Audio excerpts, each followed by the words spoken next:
Hello listeners, আসসালামু আলাইকুম। আশা করি সবাই ভালো আছেন। আল্লাহর রহমত, আপনাদের দোয়া ভালোবাসা, আলহামদুলিল্লাহ আমি খুব ভালো আছি।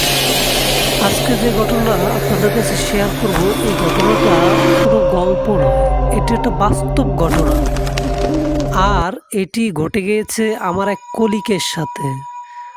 আমার বিদেশে থাকা অবস্থায় আমি যখন দেশের বাইরে ছিলাম, তখন আমার এক ভাইয়ের সাথে পরিচয় হয়। ভাইয়ের নাম হচ্ছে সাব্বির, আর সে হচ্ছে পাকিস্তানি। তো সাধারণত পাকিস্তানি মানুষ বাঙালিদের খুব ভালোবাসে, আর সেই সুবাদে তার সাথে আমার একটা ভালো সম্পর্ক সৃষ্টি হয়, একটা বন্ধুত্ব সৃষ্টি হয়।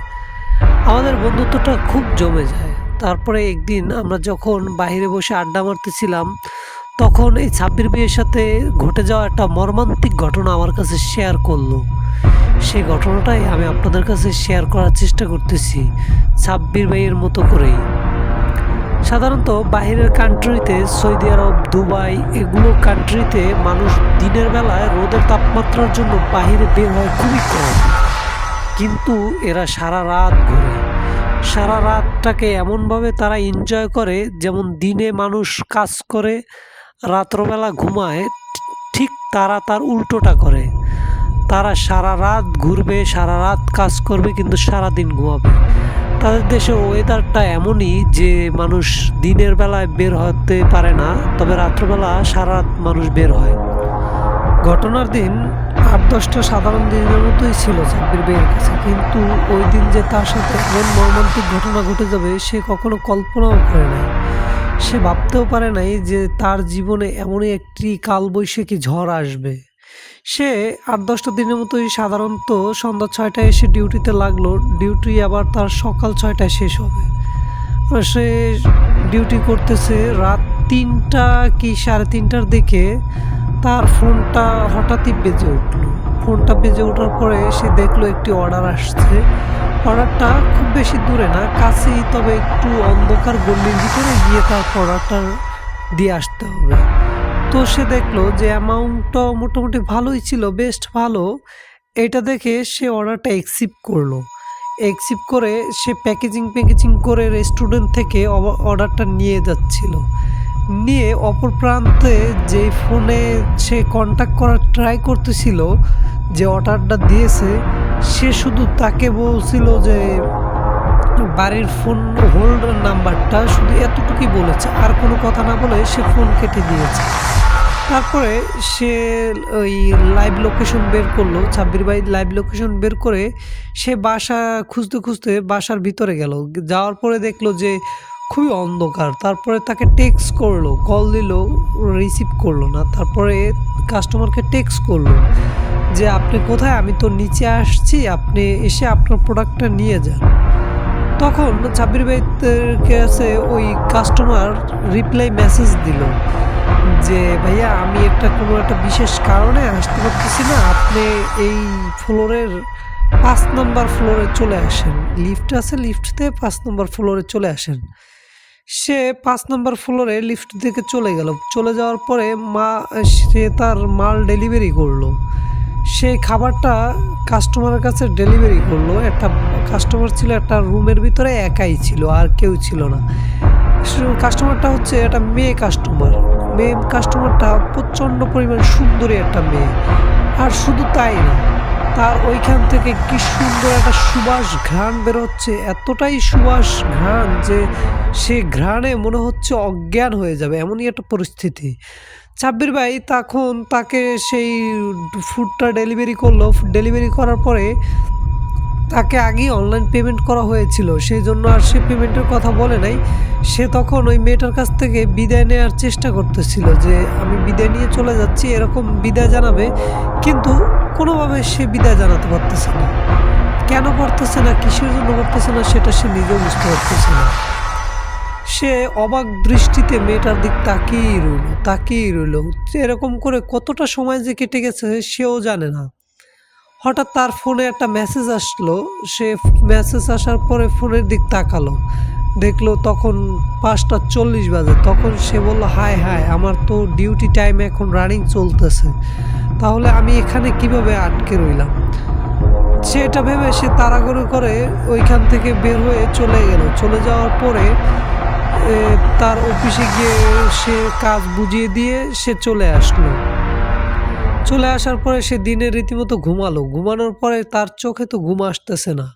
সে দিনে রাতে যা হয়েছে সবটা ভুলে দিনে ঘুমানোর ট্রাই করতেছে, কিন্তু সে যখনই চক্ষু বন্ধ করে তার চোখে ঘুম আসবে ঠিক সেই মুহূর্তে তার চোখের সামনে মনে হচ্ছে সে মেয়েটা এসে দাঁড়ালো। শুধু তাই না, সে যে ঘ্রাণটা পাচ্ছিল, যে সুঘ্রাণ আসতেছিল, সেই ঘ্রাণটা তার সারা রুমে ছড়িয়ে গেল। সে ভাবলো তার মনের ভুল হয়তোবা, সে এমনই ঘ্রাণ পেয়েছে যে ঘ্রাণটা আগে কখনোই পায় না। সেই জন্য মনের ভুল ভেবে সে আর ওটার দিক তোয়াক্কা করলো না। কিন্তু ঘ্রাণটা তীব্র হচ্ছে, যতটা সময় যাচ্ছে ঘ্রাণটা তত তীব্র হচ্ছে। আর মেয়েটা এসে তার চোখের সামনে বসে আছে। এটা দেখে সে ঘুম থেকে উঠলো, উঠে বসলো, বসে দেখতেছে না এটা কোনো স্বপ্ন না, এটা সেই মেয়েটা দিনের বেলায় এসে তার রুমে বসে আছে। তখন তার রুমের ভিতরে লাইট অফ করা ছিল, সকল লাইট বন্ধ ছিল। লাইট বন্ধ থাকার পরও সে দেখতেছে তার রুমটা পুরো আলোকিত হয়ে গেছে সেই মেয়েটার আলোতে।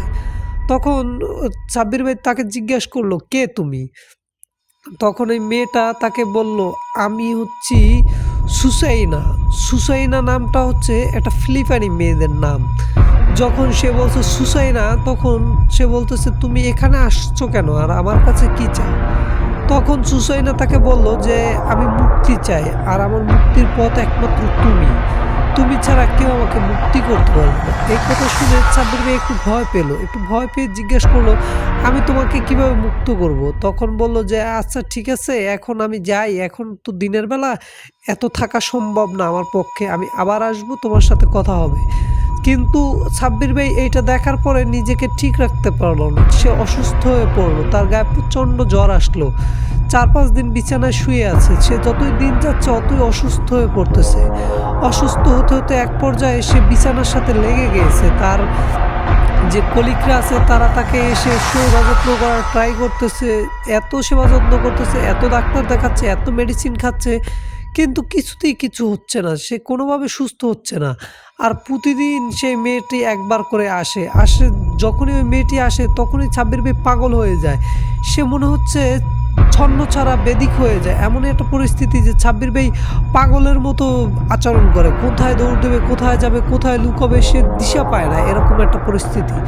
তখন এক হুজুর টাইপের লোক আসলো, আসার পরে সে বলল যে আমাদের গ্রামে, সে হুজুরের বাড়ি হচ্ছে মানিকগঞ্জ। সে হুজুর বলল যে আমাদের গ্রামে একজন নামকরা কবিরাজ আছে, তুমি তার সাথে একটু ফোনে কথা বলে দেখো। তখন সাব্বির ভাই কবিরাজের সাথে কথা বললো। কথা বলার পরে পুরো ঘটনাটা সাব্বির ভাই কবিরাজকে খুলে বললো। কবিরাজকে যখন খুলে বললো, কবিরাজ বলল যে ঠিক আছে, তুমি ভয় পেও না, তুমি মেয়েটার সাথে কথা বলার চেষ্টা করো, আর ও তোমার কাছে কি চায়, কিভাবে তুমি ওকে মুক্তি করতে পারবা, সবটা ওকে জিজ্ঞেস করো, ওকে জিজ্ঞেস করে জানো ও কী চায়, কি বলে।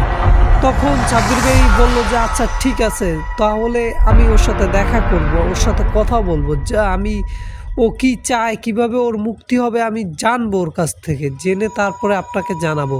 তখন হুজুরে ওনাকে কিছু আমল দিল, সে আমলটা পাঠ করতেছিল আর সে মেয়েটার জন্য অপেক্ষা করতেছিল। এরকম দিন বহুদিন চলে যায়, কিন্তু মেয়েটা আর আসে না।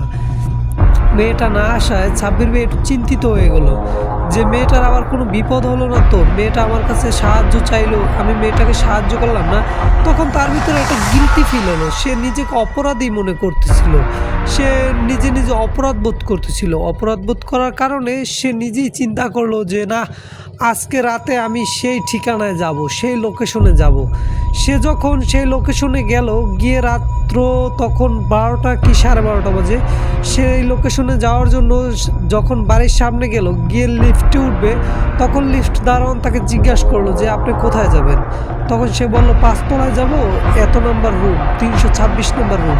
তখন লিফট দারোয়ান বলল যে আসলে এই রুমে তো কেউ থাকে না, এই রুমে বহু বছর আগে এক মেয়ে আসছিল, আমরা শুনেছি যেটুকু, মেয়েটার নাম ছিল সুসাইনা। সে মেয়েটা কোনো একটা কারণে নিরুদ্দেশ হয়ে গেছে, তারপর থেকে এই রুমটা সিল করা। সে বলল না, এটা কীভাবে সম্ভব হতে পারে, আমি তো বেশ কিছুদিন আগেও এই রুমে খাবার দিয়ে আসছি। তখন সিকিউরিটি গার্ড তাকে বলল যে আপনি কি বলতেছেন এগুলো। তখন এক পর্যায়ে সিকিউরিটি গার্ডের সাথে তার সাথে অনেক তর্ক বিতর্ক হয়। তর্ক বিতর্ক হওয়ার পরে সাব্বির ভাই তাকে ডেট বলল, তারিখ দেখালো অ্যান্ড খাবারের নমুনা দেখালো।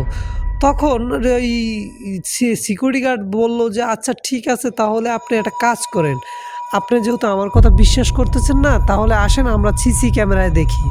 তখন সেই ডেটে সেই টাইম অনুসারে সে সিসি ক্যামেরা দেখতেছে। দেখার পরে দেখলো যেটা সেটা দেখার জন্য সাব্বির ভাই ও সিকিউরিটি গার্ড কেউই প্রস্তুত ছিল না। তারা দেখলো যে সাব্বির ভাই একা একাই সে পাঁচতলাতে উঠে গেল। পাঁচতলাতে উঠে গিয়ে কলিং বেল চাপলো। কলিং বেল চাপার পরে কিছুক্ষণ দাঁড়িয়ে দাঁড়িয়ে সে একা একাই কথা বলতেছিল। শুধু তাই না, সে যে ফুডটা ডেলিভারি করতেছিল সেখানে হচ্ছে কোনো মানুষ নেই, কেউ নেই। সে খাবারটা ওইখানে রেখে তারপরে চলে আসলো। চলে আসার পরে সে ওইখানে দাঁড়িয়ে দাঁড়িয়ে কার সাথে যেন কথা বললো, একা একা অনেক কিছু করলো। এটা দেখার পরে সিকিউরিটি গার্ড তাকে বলল যে আপনার সাথে মামা যা কিছু হয়েছে খুব একটা ভালো কিছু হয় নাই, তবে আল্লাহ আপনাকে বাঁচিয়েছে যে আপনি এই মেয়েটার হাত থেকে বেঁচে গেছেন। আপনি গিয়ে আর এখানে আসবেন না, আর শুক্রিয়া 2 রাকাত নামাজ পড়বেন। এটা বলার পরে সাব্বির ভাই বলল যে আচ্ছা ঠিক আছে, আমি তাহলে একবারের জন্য হলো ওই পাঁচতলাতে যেতে চাই। তখন সে ওই পাঁচতলাতে গেল, সিকিউরিটি গার্ডও তার সাথে গেল। গিয়ে তারা দেখলো যে সেই রুমের দরজা লক করা। কিন্তু আশ্চর্যজনক একটা বিষয়, সে যেই গ্রানটা পাচ্ছিল, যে সুগ্রানটা আসছিল, সেই গ্রানটা আর কিছু থেকে না, একটা পাতা থেকে আসছিল। আর পাতাটা মনে হচ্ছে কেউ যেন 2-1 দিন আগে ছিঁড়ে রেখে গিয়েছে, তাজা একটা ইনটেক পাতা। সে পাতাটা সাব্বির ভাই হাতে নিল, হাতে নিয়ে ঘ্রাণ শুকলো। ঘ্রাণ শুকে দেখলো এটা আর কিছুই না, এইটা সেই পাতাটা, যে পাতাটা হচ্ছে সুসাইনার কাছ থেকে যে ঘ্রাণটা আসে, সুসাইনা আসলে যেই ঘ্রাণটা আসে, সেই ঘ্রাণের সেই পাতাটা। তখন সাব্বির ভাই পাতাটা হাতে নিল, পাতাটা হাতে নিয়ে চলে আসলো। চলে আসার পরে যে ওই দিন তার মতো করে দিনটা কেটে গেল। তারপরে সে পরের দিন সে কবিরাজকে ফোন দিল। কবিরাজকে ফোন দিয়ে সব কিছু বিস্তারিত ঘটনা খুলে বলল। কবিরাজ তখন তাকে কিছু আমল দিল আর বলল যে যদি সুসাইনা তোমার সাথে দেখা করতে আসে, তাহলে তুমি সুসাইনার সাথে কথা বলবা, কথা বলার চেষ্টা করবা, ও কী চায় জানার চেষ্টা করবা, বোঝার চেষ্টা করবা, আর ও কেন আসে সেটাও জিজ্ঞাসা করবা। এরকম করে বেশ আরও কিছুদিন কেটে গেল। কেটে যাওয়ার পরে সাব্বির ভাই এই বিষয়টা ভুলেই গিয়েছে। সে তার আপন মনে কাজ করতেছিল, এই বিষয়টা তার মাথায় ছিল না। হঠাৎ একদিন রাত, তখন আনুমানিক 12টা কি 12:30 বাজবে এরকম, সে একটা ফুড ডেলিভারি দিতে যাচ্ছে যেই পথ থেকে, সেই পথের মাঝে দেখতেছে সেই সুসাইনা দাঁড়িয়ে আছে। তখন তার গাড়ির স্পিড আছে 120-এ। সে কোনো কিছু না বুঝে না শুনে সুসাইনাকে বাঁচানোর জন্য গাড়িটা একদিকে ইউটার্ন করলো। ইউটার্ন করার সাথে সাথে একটা প্রাইভেট কার এসে ধাক্কা দিল। ধাক্কা দেওয়ার পরে ছিটকে পড়লো অনেক দূরে। ছিটকে পড়ার পরে সে প্রচণ্ড পরিমাণ ব্যথা পেল, তার মাথা ফেটে গেল। মাথা ফেটে সে ওইখানেই সেন্সলেস হয়ে গেল। সেন্সলেস হওয়ার পরে তাকে ধরাধরি করে বাসায় নিয়ে আসা হলো। বাসায় নিয়ে এসে ট্রিটমেন্ট করে বাসায় নিয়ে আসার পরে বেশ কিছুদিন এভাবেই চলে গেল। এভাবে চলে যাওয়ার পরে বাহিরের দেশ, কান্ট্রি, এখানে হচ্ছে সাধারণত কেউ কারো দিকে খেয়াল রাখার মতো সময় থাকে না। এখানে সবাই কাজ করে, সবাই সবার মতো করে কাজ করে। কেউ যদি অসুস্থ হয়ে থাকে বা এরকম কোনো সমস্যা হয়, তখন তার পাশে যে কেউ একজন থাকবে এরকম কোনো পরিস্থিতি থাকে না। তখন সাব্বির ভাই এরকম একা একা যন্ত্রণা পাচ্ছে আর কষ্ট পাচ্ছে। তখন দেখতেছে সেই সুসাইনা আসছে, এসে তার মাথায় হাত বুলিয়ে দিচ্ছে, তার সেবা যত্ন করতেছে। এটা দেখে সাব্বির ভাই একটু অবাক হলো। অবাক হয়ে জিজ্ঞাসা করলো যে তুমি আমাকে এত বড় অ্যাক্সিডেন্ট কেন করালে, আর তুমি অ্যাক্সিডেন্ট করালে এখন আবার তুমি এসে আমার সেবা যত্ন করতেছো কেন, আর কে তুমি, আর কি চাও আমার কাছেই কেন বারে বারে আসো। তখন সুসাইনা তাকে সব কিছু খুলে বলল যে সুসাইনা এই দেশে আসছিল কাজের জন্য। তার ফ্যামিলিতে তার মা রয়েছে, তার মা তার অপেক্ষায় আছে, তার মা এখনও তার অপেক্ষা করে। তার মা প্রতিনিয়ত কান্না করে, তার মা তার জন্য এখনও কান্না করে। শুধু তাই না, সে এই দেশে আসার পরে একটা কোম্পানিতে জব করছিল, সেই কোম্পানির মালিক ছিল খুবই বাজে। তার সঙ্গে প্রচুর অত্যাচার করতো। অত্যাচারের কারণে সে ওইখান থেকে পালিয়ে চলে আসে এখানে আসার পরে এই মালিকের আন্ডারে কাজ করে। মালিকের আন্ডারে কাজ করার পরে মালিকের ছেলের নজরে একদিন সুসাইনা পড়ে যায়। সুসাইনার চেহারাটা ছিল খুবই সুন্দর একটা মেয়ে।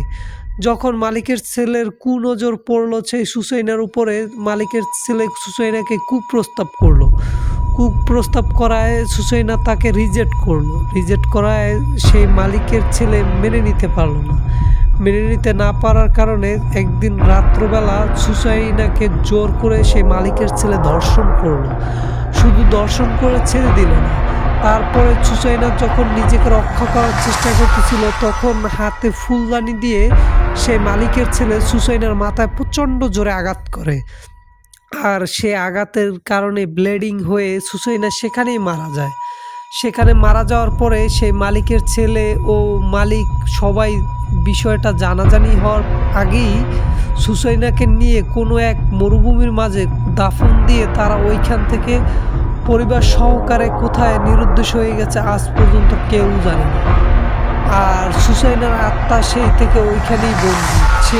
সেই থেকে ওইখানে শুধু অপেক্ষা করে যে কে আসবে কখন তাকে বাঁচাবে, কে আসবে তো কখন তাকে মুক্ত করে দিবে, কে আসবে তার মায়ের কাছে খবর নিয়ে যাবে। এইসবের জন্য সুসাইনা আজও সেখানে বন্দী হয়ে আছে। তখন সুসাইনার মুখে এত সব শুনে সাব্বির ভাইয়ের মনটা ভেঙে গেল। সাব্বির ভাই তখন তার কাছ থেকে তার বাসার ডিটেলস নেওয়ার পরে সেই ম্যাপ অনুসারে সে যাবে চিন্তা করার পরে সে অফিসে গেল। অফিসে গিয়ে ছুটি নিল। ছুটি নেওয়ার পরে সে চলে গেল সেই সুসাইনার খোঁজে সুসাইনার দেশে চলে যাওয়ার পরে সুসাইনা যেখানে বলেছে ঠিক সেখানে গিয়ে দেখে যে একটা বাড়িতে একটা বুড়ি মহিলাই আছে, আর কেউ নাই। তার মেয়ের জন্য সে আজও অপেক্ষা করে, সে আজও কান্না করে। আর সব থেকে আশ্চর্যজনক একটা বিষয় হচ্ছে সাব্বির ভাই যেই পাতাটার ঘ্রাণ পেত সেই একটা গাছ তাদের উঠোনে লাগানো। সেই গাছটার পাতা থেকে এত সুন্দর মিষ্টি একটা ঘ্রাণ আসে। তখন সুসাইনার মায়ের সাথে গিয়ে সাব্বির ভাই কথা বলার পরে সুসাইনার মাকে সবটা খুলে বলার পর সুসাইনার মা খুব কান্নায় ভেঙে পড়ার পরে সাব্বির ভাই তাকে অনেক বুঝালো, সান্ত্বনা দেওয়ার পরে সাব্বির ভাই বলল যে ঠিক আছে, সমস্যা নাই, সুসাইনা যেহেতু নাই, আমি আপনার ছেলের মতো, আমাকেই আপনার ছেলে বানিয়ে নেন না, আর আপনার যা কিছু লাগে আমাকে বলবেন, আমি দেখবো, আমি টেক কেয়ার করবো। সেই থেকে সাব্বির ভাই তার কলিগ আর কিছু মানুষ তাদের কাছ থেকে কিছু টাকা তুলে সেই মহিলাকে প্রতি মাসে পাঠাতো। এরকম করে বেশ বছরখানেক চলে গেল। হঠাৎ একদিন খবর এলো সেই সুসাইনার মাও আর নেই। সব থেকে মজার বিষয় কি জানেন, তারপর থেকে সুসাইনাকে আর কোথাও দেখা যায়নি। আর সাব্বির ভাই আর তারপর থেকে কোনো সমস্যার মাঝেও ফিল করে না। এই ছিল ঘটনা। আশা করি সবাই ভালো লাগবে সবাই লাইক কমেন্ট করে জানাতে ভুল করবেন না কিন্তু।